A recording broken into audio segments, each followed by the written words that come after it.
মোহাম্মদ ইউনূসের আমলে আপনি এখন মাগরিবের পরে বের হতে পারেন না রুমিন ফারহানা, অথচ আপনি আওয়ামী লীগের আমলে ভালো ছিলেন। এই বক্তব্যই প্রমাণ করে আপনাদের মতো লোকদেরকে শেখ হাসিনা বাংলাদেশে হয়তো রেখে গিয়েছে, আবার বাংলাদেশে নতুন করে আওয়ামী লীগ ফেরত আসার জন্য। এর চাইতে আর কিছু নয় রুমিন ফারহানা। আমি এর মাধ্যমে বলতে চাই, বাংলাদেশের প্রত্যেকটি জায়গায় এখনো শেখ হাসিনার গুপ্তচরেরা বিভিন্ন নামে বেনামে হয়তো বিভিন্ন সংগঠনের মধ্যে লুকায়িত আছে। না হয় এই ধরনের বক্তব্য কোনোদিন হতে পারে না। 5ই আগস্টের এই সরকার হচ্ছে আমাদের সরকার, দেশের সরকার, মানবতার সরকার। 5ই আগস্টের সরকার হচ্ছে ইউনূসের এই সরকার, হচ্ছে বিপ্লবী সরকার, বিপ্লব পরবর্তী আজকের এই বাংলাদেশের মানুষের নেতৃত্ব দেওয়া সরকার। এই সরকারের ভুল থাকবে, ত্রুটি থাকবে, সব থাকবে, কিন্তু এই সরকার কোনোদিনই শেখ হাসিনার চাইতে খারাপ সরকার নয়, আওয়ামী লীগের চাইতে খারাপ সরকার নয়। আওয়ামী লীগ একটি হত্যাকারী, গুমকারী, নির্যাতনকারী সরকার ছিল, জনগণের উপরে একেবারে চরম মাত্রার একেবারে আধিপত্য বিস্তারকারী সরকার ছিল। ওই সরকারকে হটিয়ে আমরা যেই সরকার বসিয়েছি, সেই সরকারকে যেই নেত্রীর পছন্দ হয় না, নিশ্চয়ই ওই নেত্রী শেখ হাসিনার ব্যক্তিগত কারণে, তার কোনো একজন বিশেষ ব্যক্তি ছাড়া আর কিছু নয়।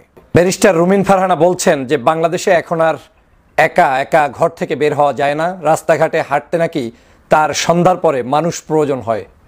এমন এক বিভীষিকাময় বাংলাদেশের পরিস্থিতি যে রুমিন ফারহানাকে এক জায়গা থেকে আরেক জায়গায় যেতে হলে একা একা আর তিনি পারছেন না, তাকে মানুষ ছাড়া চলা দুষ্কর হয়ে দাঁড়িয়েছে তার জন্য। তার মানে তার জীবন এখন শঙ্কিত, তার চলাফেরা এখন লিমিটেড হয়ে যাচ্ছে।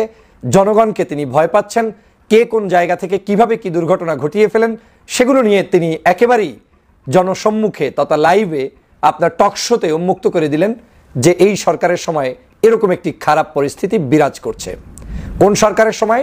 যেই সরকার 5ই আগস্টে জুলাই বিপ্লবের চেতনা ধারণ করে একটি অভ্যুত্থান, একটি বিপ্লব, একটি চেতনার উপর ভিত্তি করে প্রতিষ্ঠিত হয়েছে, সেই সরকারের সময় রুমিন ফারহানার জীবন নিরাপদে নেই। রুমিন ফারহানার জীবন নিরাপদে কখন ছিল? শেখ হাসিনার যে 16 বছর ছিল সেই সময় তিনি নিরাপদে ছিলেন, সেই সময় তিনি সংসদে ছিলেন, সেই সময় তিনি বাসা বাড়ি, টকশো, রাস্তাঘাট সব জায়গায় তিনি চলতে পারতেন। রাজনীতি ভিন্নভাবে করলেও তার কোনো নিরাপত্তার সমস্যা ছিল না। কিন্তু এই রুমিন ফারহানারই আমরা দেখেছি যে তার উপরে যখন তিনি ছাত্রদের আন্দোলনে যোগ দিতে একটি জায়গায় এসেছিলেন, শহীদ মিনার, সেই দিন তার বাসায় যে আক্রমণ করা হয়েছে, তিনি সেখানেও বলার চেষ্টা করেছিলেন যে তার উপরে গুন্ডারা আক্রমণ করছে, এবং সেই সময়টা কিন্তু ডক্টর মোহাম্মদ ইউনূসের সরকার না।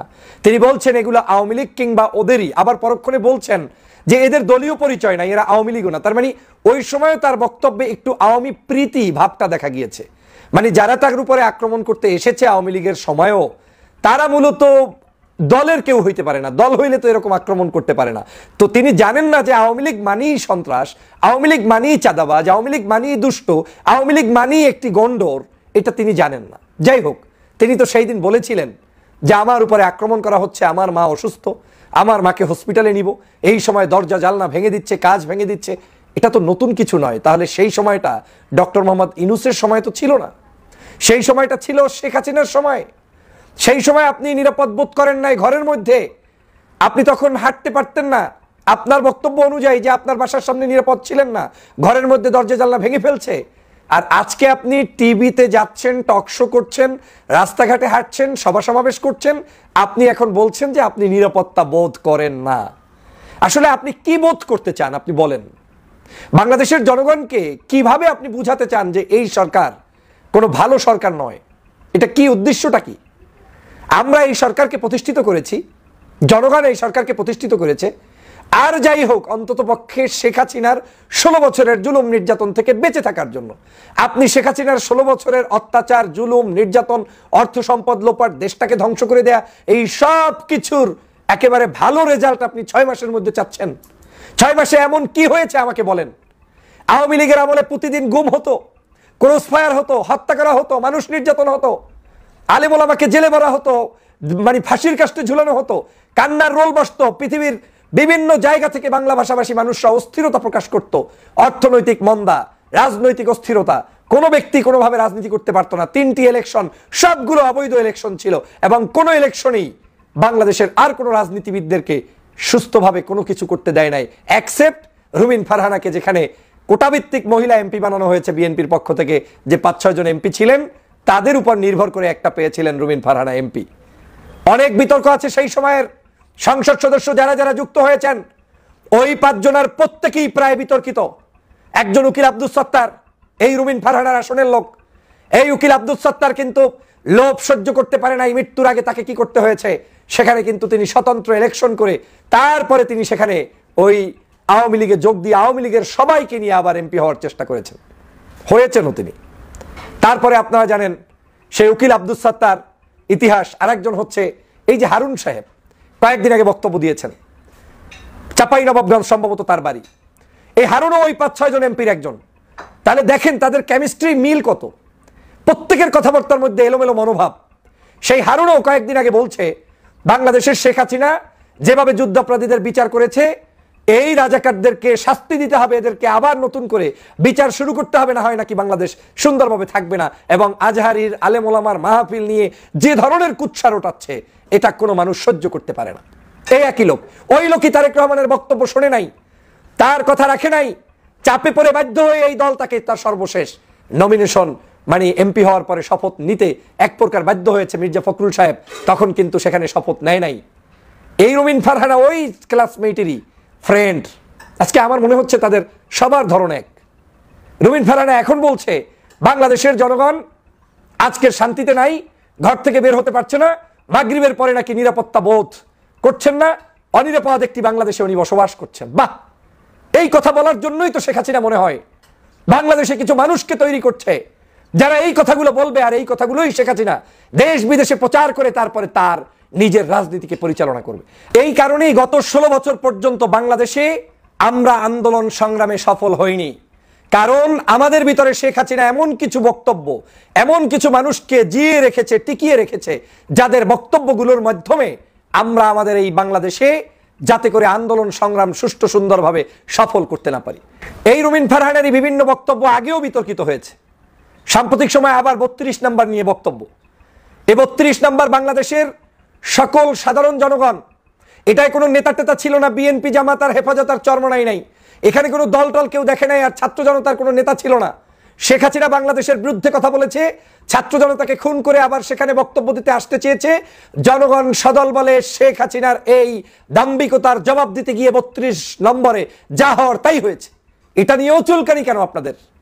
বাংলাদেশের কোনো ইস্যুতে শেখ হাসিনা যে সকল কার্যক্রম করে, সেই ইস্যুতে কেউ যদি বক্তব্য দেয়, তার পক্ষে যদি অবস্থান নেয়, সেটা কোনোদিনই দেশের সাধারণ জনগণ মেনে নিতে পারে না, মেনে নিবে না, মেনে নিচ্ছে না। কিন্তু আজকের সেটাই হচ্ছে এই বাংলাদেশের বর্তমান অবস্থা, যে এখানে এখন সবাই মিলেমিশে আওয়ামী লীগকে পুনর্বাসন করার কাজে নেমে পড়েছি আমরা। এখন বক্তব্য শুনলেই মনে হয় আওয়ামী লীগের আমল ভালো ছিল, ডক্টর মোহাম্মদ ইউনূসের আমল খারাপ, আওয়ামী লীগের আমল ভালো ছিল, আজকের সব ধ্বংস হয়ে যাচ্ছে, ভাবখানা এরকম। অথচ আওয়ামী লীগের আমলে যখন একটি গোষ্ঠী নিগৃহীত ছিল, তখন এই সকল মানবতাবাদী কোনো নেতাকে, কোনো রাজনৈতিক কর্মীকে বক্তব্য দিতে আমরা দেখি নাই। আলেমরা জেলে কথা বলে নাই, ফাঁসির কাজটা নিয়ে গিয়েছে কথা বলে নাই। আর আপনি এখন সন্ধ্যার সময় বের হইতে পারতেছেন না, নিজে নিজে ইচ্ছা করে বলছেন। তার মানে আপনি যে আপনার নিরাপত্তা যদি আপনি নিশ্চিত করতে না পারেন, আপনি যদি না জানেন যে বাংলাদেশের মানুষ আপনাকে কোন কথা কোন বক্তব্য পছন্দ করে, আপনার রাজনীতি কি হওয়া উচিত, আপনি যদি শেখ হাসিনার দালালি করেন, তাহলে তো বাংলাদেশে আপনার নিরাপত্তা এমনিও থাকবে না। সেটা যে দল করেন, কোনো দল করলে লাভ হবে না। যদি হাসিনা প্রীতি কেউ দেখায়, তাকে তো কেউ জনপদ দিয়ে কেউ নিরাপত্তা দিবে না। এখন যদি আমার প্রশ্ন থাকে আপনার প্রতি, তার মানে ব্যারিস্টার রুমিন ফারহানা, আপনি কি এই হাসিনার কাছের কেউ হয়েছেন যে কারণে নিরাপত্তাহীনতায় ভুগছেন? আপনি কি শেখ হাসিনার আপন কেউ যে কারণে নিরাপত্তায় ভুগছেন? আপনি কি শেখ হাসিনার মতো সন্ত্রাস দুর্নীতি চাঁদাবাজদের পক্ষে যে কারণে নিরাপত্তায় ভুগছেন ব্যারিস্টার রুমিন ফারহানা? আপনি কি বাংলাদেশে মনে করছেন যে আপনি হাসিনার কোনো দালাল কিংবা গোপন সংস্থার সদস্য যে কারণে নিরাপত্তায় ভুগছেন? না হয় কেন বলছেন ডক্টর মোহাম্মদ ইউনূসের আমলে আপনি এখন মাগরিবের পরে বের হতে পারেন না রুমিন ফারহানা, অথচ আপনি আওয়ামী লীগের আমলে ভালো ছিলেন? এই বক্তব্যই প্রমাণ করে আপনাদের মতো লোকদেরকে শেখ হাসিনা বাংলাদেশে হয়তো রেখে গিয়েছে, আবার বাংলাদেশে নতুন করে আওয়ামী লীগ ফেরত আসার জন্য।